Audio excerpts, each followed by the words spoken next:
Bonsoir tout le monde.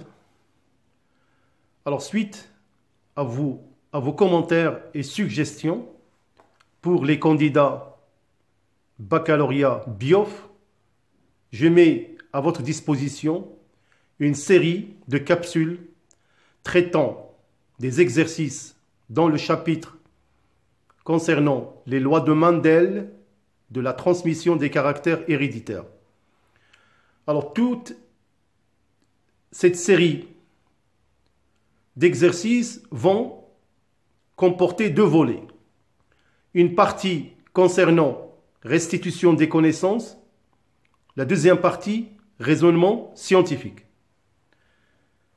Nous allons aborder dans cette capsule le premier genre de ces exercices. Alors, grand 1, restitution des connaissances. Définissez les mots suivants. Homozygote, hétérozygote, dihybridisme, test cross. Grand B, citez les trois lois de Mendel. La deuxième partie, raisonnement scientifique. Pour comprendre comment se fait la diversité génétique chez les êtres vivants, on va réaliser deux croisements. Le premier croisement entre deux parents de lignée pure. Le parent P1, là c'est un croisement entre des drosophiles. Le parent P1 a un corps gras et cils normaux, croisé avec un parent corps noir, cils crochus. On obtient la génération F1 comportant des individus corps gras et cils normaux. On réalise le deuxième croisement entre des femelles de F1 croisées avec des mâles doublement récessifs. On obtient la génération F2 composée de 484 individus, c'est-à-dire drosophiles, corps gris et cils normaux, 481 corps noirs et cils crochus, 30 individus corps gris et cils crochus, 25 individus corps noirs et cils normaux. Question numéro 1. Analysez les résultats du premier et deuxième croisement. On donne N plus pour l'allèle dominant et petit n pour l'allèle récessif. Ce sont des allèles qui correspondent à l'aspect des cils. C plus pour l'allèle dominant et C pour l'allèle récessif concernant la couleur du corps. Donc ce sont les symboles qu'on va utiliser. Question numéro 2. Schématiser comment s'effectue le brassage chromosomique donnant de nouveaux individus. Alors vous m'avez demandé, mes chers élèves, comment on va procéder pour mieux répondre à des questions de ce genre. Tout d'abord, il faut lire et relire, comme je l'ai toujours dit, les énoncés de l'exercice. Essayez de vous concentrer en dégageant les informations qui peuvent vous aider à répondre minutieusement à chaque question. Donc ce sont les règles de base à suivre si vous voulez réussir une bonne réponse. Alors, je vous laisse le temps de relire l'exercice, essayez et bien sûr, nous allons passer dans un moment à la solution. Alors nous allons passer à la correction. Alors pour la partie restitution des connaissances, Alors nous allons donner la définition des mots suivantes. Homozygote se dit d'un gène qui, chez un individu, sera représenté par deux allèles. C'est-à-dire, les allèles sont des variantes de ce gène.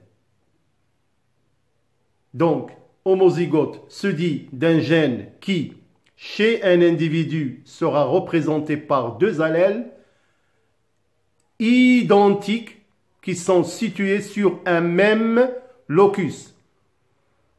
On parle de locus, l'emplacement des gènes sur un chromosome. La définition de hétérozygote, c'est l'existence de deux allèles qui ne sont pas identiques. Comme vous le savez, il y a deux paires de chromosomes et chaque paire contient un gène. Alors lorsque les deux allèles du même gène ne sont pas identiques, on parle de hétérozygote. Le dihybridisme, c'est l'étude d'un croisement entre deux individus différents par deux caractères. Le test cross, c'est un croisement entre un individu qui porte le phénotype dominant et un individu qui porte le phénotype récessif.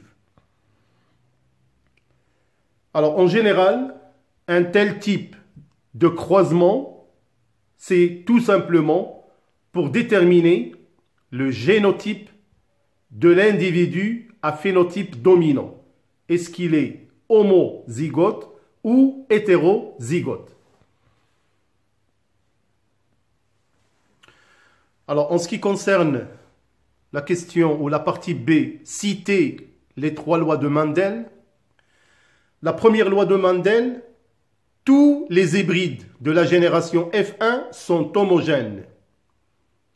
Il est appelé aussi, c'est la loi d'uniformité des hybrides de la première génération F1.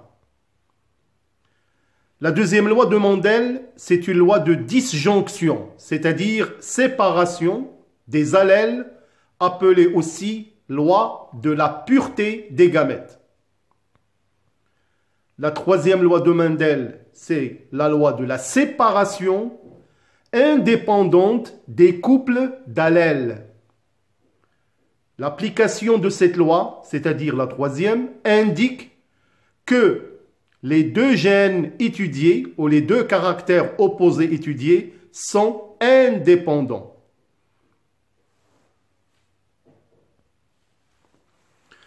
Alors, pour la deuxième partie concernant le raisonnement scientifique, alors nous allons répondre à la question numéro 1, analyser les résultats, c'est-à-dire une interprétation, suivie d'une interprétation bien sûr chromosomique.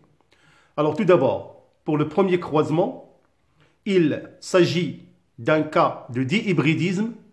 La première génération F1 est homogène, donc les parents sont de race pure, selon la première loi de Mendel. L'allèle C+, donc qui correspond à la couleur du corps, donc C+, est dominant sur l'allèle C. L'allèle N+, est dominant sur l'allèle petit n. Pour le deuxième croisement, il s'agit d'un test cross qui a donné des phénotypes parentaux estimés à 94,5% et des phénotypes recombinés à 5,5%. On déduit alors que les deux gènes sont liés d'une façon relative. Alors, puisqu'on a conclu que les deux gènes sont relativement liés, alors on peut déjà établir l'interprétation chromosomique. Pour le premier croisement, comme vous pouvez voir, on a le parent P1 de phénotype C+, N+, P2, CN. Alors, pour le génotype, donc c'est C+, N+, sur CN. Pour l'autre parent, CN, CN. Alors pour le parent P1 va nous donner un seul type de gamète, c'est-à-dire lors de la méiose. Et l'autre parent P2 va donner aussi un seul type de gamète. Donc, le phénomène de la fécondation permet l'union des deux gamètes pour obtenir les individus de F1.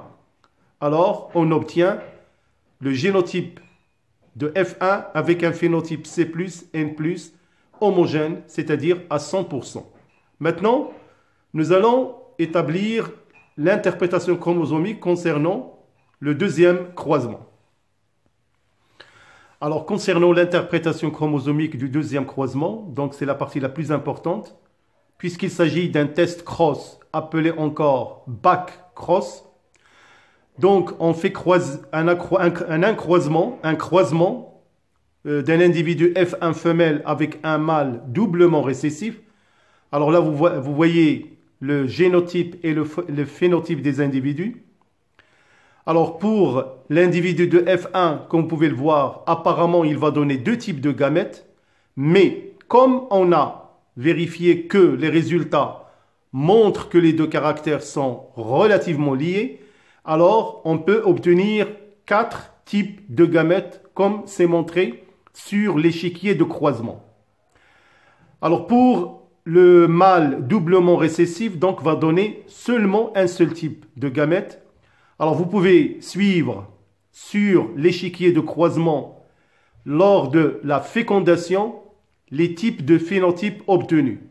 On a obtenu 47,4%, 3%, 2,5% et 47,1%. Alors donc il y a des phénotypes parentaux et des phénotypes recombinés de nouveaux individus. Alors maintenant nous allons démontrer par la question numéro 2, comment le brassage chromosomique a lieu pour obtenir des individus recombinés. Alors toujours concernant la question numéro 2, on va schématiser le brassage intrachromosomique. Alors ce brassage va nous expliquer dans un sens comment on a pu obtenir des individus recombinés. Alors comme vous le savez certainement, le phénomène responsable de ce recombinaison, c'est le phénomène de crossing over qui a lieu à la prophase 1 de la méiose.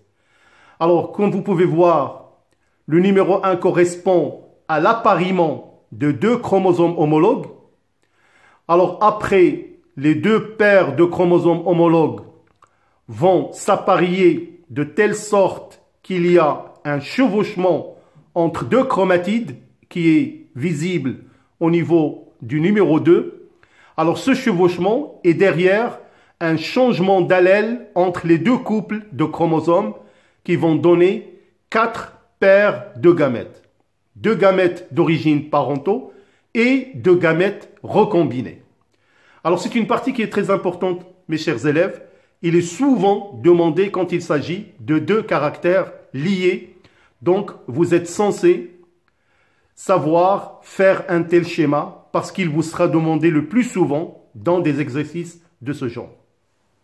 Alors voilà, donc nous allons suivre bien sûr notre révision par d'autres capsules. Pour chaque capsule de révision, j'attends toujours vos commentaires. Si vous ne comprenez pas quelque chose de particulier, vous pouvez la mentionner. Je serai toujours prêt à refaire d'autres exercices pour mieux comprendre. Je vous souhaite bonne chance, bonne soirée et à bientôt.